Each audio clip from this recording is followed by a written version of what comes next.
ಬೆಂಗಳೂರಿಗೆ ಮಾತ್ರ ಸೀಮಿತವಾಗ್ತಾ ಇಲ್ಲ ಇಂಥ ಸ್ಟೋರಿಗಳು. ನಮಗೆ ಜಿಲ್ಲಾ ಕೇಂದ್ರಗಳಿಂದ ಕೂಡ ಇಂಥದ್ದೇ ಸಿಮಿಲರ್ ರಿಪೋರ್ಟ್ಸ್ ಸಿಗ್ತಾ ಇದೆ. ನೋಡಿ, ಕಾರವಾರದಲ್ಲೂ ಕೂಡ ಅಷ್ಟೇ ಗ್ಯಾಸ್ಗೋಸ್ಕರ ಹಾಹಾಕಾರ ಮುಂದುವರಿತಾ ಇದೆ. ಬಹುತೇಕ ಗ್ಯಾಸ್ ಬಂಕ್ನಲ್ಲಿ ನೋ ಸ್ಟಾಕ್ ಬೋರ್ಡ್ ಕಾಣಿಸ್ತಾ ಇದೆ. ಕಾರವಾರದ ಗೋ ಗ್ಯಾಸ್ ಬಂಕ್ನಲ್ಲಿ 2 ದಿನದಿಂದ ಆಪರೇಷನ್ ಆಗ್ತಾ ಇಲ್ಲ. ಕಾರಣ ಸಪ್ಲೈ ಬಂದಿಲ್ಲ, ಡಿಮ್ಯಾಂಡ್ ಜಾಸ್ತಿನೇ ಇದೆ. ದಿನದ ಕೂಲಿಗೂ ಕೂಡ ಸಂಕಷ್ಟವನ್ನು ಆಟೋ ಚಾಲಕರು ಎದುರಿಸ್ತಾ ಇದ್ದಾರೆ. ಜಿಲ್ಲಾ ಕೇಂದ್ರಗಳಲ್ಲಿ ಮೇಜರ್ ಪ್ರಾಬ್ಲಮ್ ಏನಂದರೆ ಬೆಂಗಳೂರಿನಷ್ಟು ದೊಡ್ಡ ಬಿಸ್ನೆಸ್ ಅಲ್ಲಿ ಆಗಲ್ಲ, ಬರೋದೇ ರೇರ್ ಬಿಸ್ನೆಸ್ಸು. ಆಮೇಲೆ ಡಿಸ್ಟೆನ್ಸ್ ಜಾಸ್ತಿ ಇರುತ್ತೆ ನಿಮಗೆ. ಸ್ಪೆಷಲಿ ಉತ್ತರ ಕನ್ನಡದ ಕಾರವಾರ, ಒಂದು ಡೆಸ್ಟಿನೇಷನಿಂದ ಇನ್ನೊಂದು ಡೆಸ್ಟಿನೇಷನ್ಗೆ ಡಿಸ್ಟೆನ್ಸ್ ಜಾಸ್ತಿ ಇರುತ್ತೆ. ಮಧ್ಯದಲ್ಲಿ ಗ್ಯಾಸ್ ಇಲ್ಲ ಅಂದರೆ ಅರ್ಧಕ್ಕೆ ಗ್ರಾಹಕರನ್ನ ಇಳಿಸೋಕ್ಕಾಗಲ್ಲ. ಸೊ ಬಿಸ್ನೆಸ್ ನಾವು ಹೆಂಗೆ ಸ್ಟಾರ್ಟ್ ಮಾಡೋದು, ಏನು ಮಾಡೋದು ನಾವು ಅಂತ ಸ್ವಾಭಿಮಾನಿ ವರ್ಗ ಕೇಳ್ಕೊಳ್ತಾ ಇದ್ದಾರೆ. ಮಧ್ಯಪ್ರಾಚ್ಯದ ಯುದ್ಧ ಸಂಘರ್ಷ ಇದೀಗ ಆಟೋ ಚಾಲಕರಿಗೂ ಕೂಡ ತಟ್ಟಿರುವಂಥದ್ದು. ಉತ್ತರ ಕನ್ನಡ ಜಿಲ್ಲೆಯಲ್ಲಿರುವಂತಹ ಆಟೋ ಗ್ಯಾಸ್ಗಳೇನಿದ್ದಾವೆ ಅವು ಈಗ ಸಿಗ್ತಾ ಇಲ್ಲ. ನಾವಿವತ್ತು ಕಾರವಾರದ ಗೋ ಗ್ಯಾಸ್ನಲ್ಲಿದ್ದೀವಿ. ಇನ್ನು ನೋಡ್ಬೋದು, ಈ ಭಾಗದಲ್ಲಿ ಆಟೋ ಚಾಲಕರು ತಮ್ಮ ಗಾಡಿಗಳನ್ನು ತಂದು ನಿಲ್ಲಿಸ್ಕೊಂಡಿದ್ದಾರೆ. ಆದರೆ ನೋ ಸ್ಟಾಕ್ ಅಂತ ಬೋರ್ಡ್ ಹಾಕಿರುವಂಥದ್ದನ್ನು ನೀವು ನೋಡ್ಬೋದು. ಯಾಕಂತಂದರೆ ಕಾರವಾರ ಒಂದೇ ಅಲ್ಲ, ಉತ್ತರ ಕನ್ನಡ ಜಿಲ್ಲೆಯಲ್ಲಿ ಬಹುತೇಕ ಭಾಗಗಳಲ್ಲಿ ಈಗ ಗ್ಯಾಸ್ನ ಕೊರತೆ ಇದೆ. ಆಟೋ ಗ್ಯಾಸ್ಗಳು ಸಿಗ್ತಾ ಇಲ್ಲ. ಈ ಭಾಗದಲ್ಲಿ ದೊಡ್ಡ ಸಮಸ್ಯೆ ಇರುವಂಥದ್ದು ನೀವು ನೋಡ್ಬೋದು. ಈ ಭಾಗದಲ್ಲಿ ನೋ ಸ್ಟಾಕ್ ಅಂತ ಬೋರ್ಡ್ ಹಾಕಿದ್ದಾರೆ. ಮೇಲ್ಗಡೆ ಇನ್ನೊಂದು ಮಹತ್ವದ ಸೂಚನೆ ಅಂತ ಒಂದು ಬೋರ್ಡನ್ನು ಕೂಡ ಹಾಕಿದ್ದಾರೆ. ಪ್ರಸ್ತುತ ಯುದ್ಧ ಪರಿಸ್ಥಿತಿಯ ಪರಿಣಾಮವಾಗಿ ಮಾರುಕಟ್ಟೆಯಲ್ಲಿ ತಾತ್ಕಾಲಿಕವಾಗಿ LPG ಕೊರತೆ ಉಂಟಾಗಿದೆ. ಹೀಗಾಗಿ ಕೆಲವು ಸಮಸ್ಯೆಗಳಿದೆ ಅನ್ನೋದನ್ನು ಕೂಡ ಅವರು ಬೋರ್ಡನ್ನು ಹಾಕ್ತಾರೆ. ನಿಮ್ಮ ಬೆಂಬಲ ಇರಲಿ, ಧನ್ಯವಾದಗಳು ಅನ್ನೋಂತಹ ಬೋರ್ಡ್ಗಳನ್ನು ಕೂಡ ಇಲ್ಲಿಯ ಮಾಲೀಕರೇನು ಡೀಲರ್ ಏನಿರ್ತಾರೆ ಅವರು ಹಾಕಿರುವಂಥದ್ದು. ಒಟ್ಟಿನಲ್ಲಿ ಇಲ್ಲಿ ಈಗ ಗ್ಯಾಸ್ ಸಿಗ್ತಾ ಇಲ್ಲ. ಯಾಕೆಂತಂದರೆ ಉತ್ತರ ಕನ್ನಡ ಜಿಲ್ಲೆ ಅಂದಾಗ ಪ್ರವಾಸೋದ್ಯಮವನ್ನು ಹೆಚ್ಚು ಅವಲಂಬಿತವಾಗಿರುವಂಥದ್ದು. ಪ್ರವಾಸಿಗರು ಹೆಚ್ಚಾಗಿ ಬರ್ತಾರೆ. ಅಂಥದ್ರಲ್ಲಿ ಪ್ರವಾಸಿಗರನ್ನು ಕರ್ಕೊಂಡು ಹೋಗೋಕ್ಕೆ ಆಟೋಗಳು ಹೆಚ್ಚಾಗಿ ಇಲ್ಲಿ ಕಾರ್ಯನಿರ್ವಹಿಸ್ತದೆ. ಸುಮಾರು 10,000ಕ್ಕೂ ಹೆಚ್ಚು ಆಟೋಗಳು ಇಡೀ ಉತ್ತರ ಕನ್ನಡ ಜಿಲ್ಲೆಯಲ್ಲಿ ಇರುವಂಥದ್ದು. ನೀವು ನೋಡ್ಬೋದು, ಗ್ಯಾಸನ್ನು ಹಾಕ್ಸ್ಲಿಕ್ಕಾಗಿ ಇಲ್ಲಿ ಬಂದಿದ್ದಾರೆ. ಮೊದಲು 65 ರೂಪಾಯಿ ಇದ್ದ ಗ್ಯಾಸು ಈಗ 85 ರೂಪಾಯಿ ಆಗಿದೆ.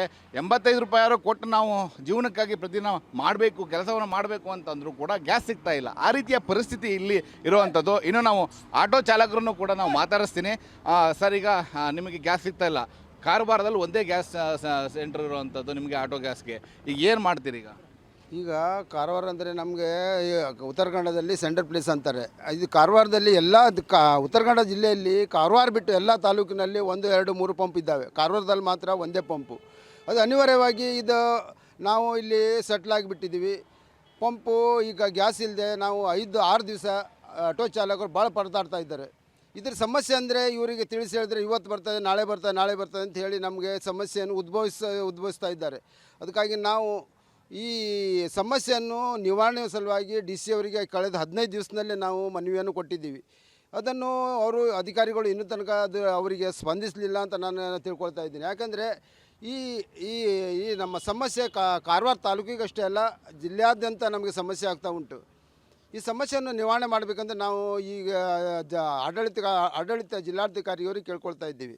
ಈಗ ದರ ಕೂಡ ಹೆಚ್ಚಾಗಿದೆ, ಗ್ಯಾಸ್ ಸಿಗೋದು ಕಷ್ಟ ಆಗಿದೆ, ಪೆಟ್ರೋಲ್ ಓಡಿಸ್ಬೇಕು, ಪೆಟ್ರೋಲ್ ಏನೋ ಸಿಗ್ತಾ ಇದೆ.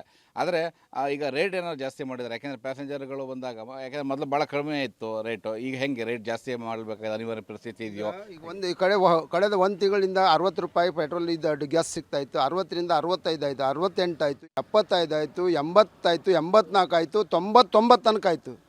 ಅದು ನಾವು ಇನ್ನೂ ತನಕ ಈ ರೇಟಿನ ಬಗ್ಗೆ ನಾವು ಇವರಿಗೆ ಡಿಸ್ಕಸ್ ಮಾಡಿಲ್ಲ. ಯಾಕಂದರೆ ಇಲ್ಲಿ ಇರೋದು ಒಂದೇ ಪಂಪು. ನಾವು ಡಿಸ್ಕಸ್ ಮಾಡಿ ಅವ್ರ ಹತ್ರ ನೋ ಸ್ಟಾಕ್ ಹೇಳಿಸ್ಕೊಳ್ಳೋದು ನಾವು ಪರಿಸ್ಥಿತಿ ಇಲ್ಲ. ನೀವು ಯಾವುದೇ ರೇಟಿನಲ್ಲಿ ನಮಗೆ ಗ್ಯಾಸ್ ತಂದು ಕೊಡಬೇಕಂತ ಹೇಳ್ತಾ ಇದ್ದೀನಿ. ಇವತ್ತು ಕೊಡ್ತೆ, ಆದರೆ ಅವರು ಯಾರೂ ಇನ್ನೂ ತನಕ ತಂದು ಕೊಡಲಿಲ್ಲ. ಈಗ 56 ಇದರಿಂದ 90 ತನಕ ಈ ರೇಟ್ ಇದು ಹೆಚ್ಚಾದವಾಗ ನಾವು ಯಾರ ಹತ್ರ ತೊಗೊಳ್ಬೇಕು? ಇದು ಅಂದರೆ ಇದು ನಾವು ಪ್ರಯಾಣಿಕರ ಹತ್ರ ವಸೂಲಿ ಮಾಡಲೇಬೇಕಾಗ್ತದೆ. ಈ ಸಮಸ್ಯೆಯಿಂದ ನಾವು ಅನಿವಾರ್ಯವಾಗಿ ಈ ಖರ್ಚನ್ನು ಪ್ಯಾಸೆಂಜರಿಗೆ ಹಾಕಬೇಕಾಗುತ್ತೆ. ನೀವು ನೋಡ್ಬೋದು, ಈಗಾಗಲೇ ಪಾಪ ಇವರೆಲ್ಲ ಗ್ಯಾಸ್ ಹಾಕ್ಸ್ಕೊಳ್ಬೇಕು ಅಂತೇಳಿ ಬಂದಿರುವಂಥದ್ದು. ಪ್ರತಿದಿನ ಅವ್ರಿಗೆ ಹೋಗಬೇಕು ಅಂತಂದರೆ ಕನಿಷ್ಠ ಒಂದು 5-6 kg ಅಂತೂ ಗ್ಯಾಸ್ ಬೇಕಾಗ್ತದೆ. ಆದರೆ 1 kg ಗ್ಯಾಸ್ ಸಿಗದಂತಹ ಪರಿಸ್ಥಿತಿ ಉತ್ತರ ಕನ್ನಡ ಜಿಲ್ಲೆಯ ಕಾರವಾರ ಮತ್ತು ಇದರ ಭಾಗದಲ್ಲಿರುವಂಥದ್ದು.